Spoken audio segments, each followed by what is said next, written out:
मेरा एक सवाल है आपसे। आपने पुरानी वीडियो में कई बार बताया है कि पेरेंट्स होते हैं जो अपने बच्चों के लिए गिफ्ट डीड बनाते हैं। तो उस गिफ्ट डीड को कैंसिल करने के बहुत सारे कंडीशन भी आपने बताया कि उससे रिलेटेड क्या कोई कुछ अभी हाल ही में जजमेंट आया है क्या?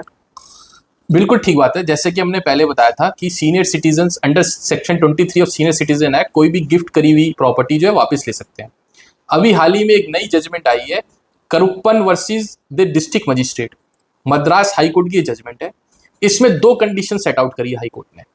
पहला, उस गिफ्ट डीड जो गिफ्ट डीड करने वाले हैं उसमें ये प्री कंडीशन होनी मैंडेटरी है that although I am executing the present gift deed in favour of the son या daughter, however it is the paramount duty of the son and daughter to maintain the entire family or maintain me or my wife।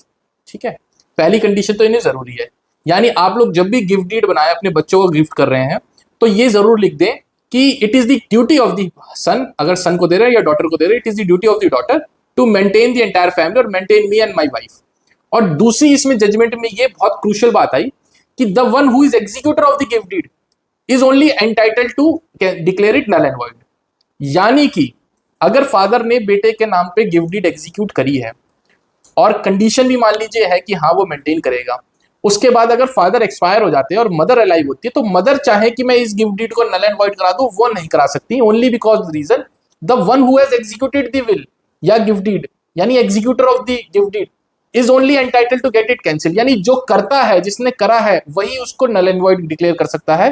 The mother और beneficiary would not able to do it. तो ये एक बड़ी landmark judgement जो है recently आई है, जिसमें कि जो मजिस्ट्रेट ने ऑल्दो उसे नल एंड वॉइड डिक्लेयर कर दिया था, डिस्ट्रिक्ट मजिस्ट्रेट ने, फिर वो बेटा अपील में गया, अपील भी उसकी डिसमिस कर दी, फिर वो मद्रास हाई कोर्ट में अपील में गया, सेकंड अपील आरएस से फाइल करा उसने, और उसके बाद जो है वो ऑर्डर आया हाई कोर्ट का कि नहीं, दो कंडीशन उसने लेआउट करी कि पहला कंडीशन होनी चाहिए और दूसरा जो है जो executor of the gift deed है वही कर पाएगा। और उसमें ये डिफरेंस भी होता है कि इंप्लाइड लव एंड अफेक्शन या इंप्लाइड मेंटेनेंस नहीं होगा। यानी कि ये मान लिया जाए कि भाई the condition at that point of time the father, it was pre condition की बच्चे का दायित्व है लव एंड अफेक्शन में जो है मदर फादर को मेंटेन करेगा या ड्यूटी बाउंड है, वो इंप्लाइड कंडीशन है, यानी लिखना होना जरूरी है उसमें। तो कोई भी आप लोग अगर डॉक्यूमेंट ऐसा गिफ्ट डीड एग्जीक्यूट करा तो उसमें लिखना बहुत जरूरी है। Thank you.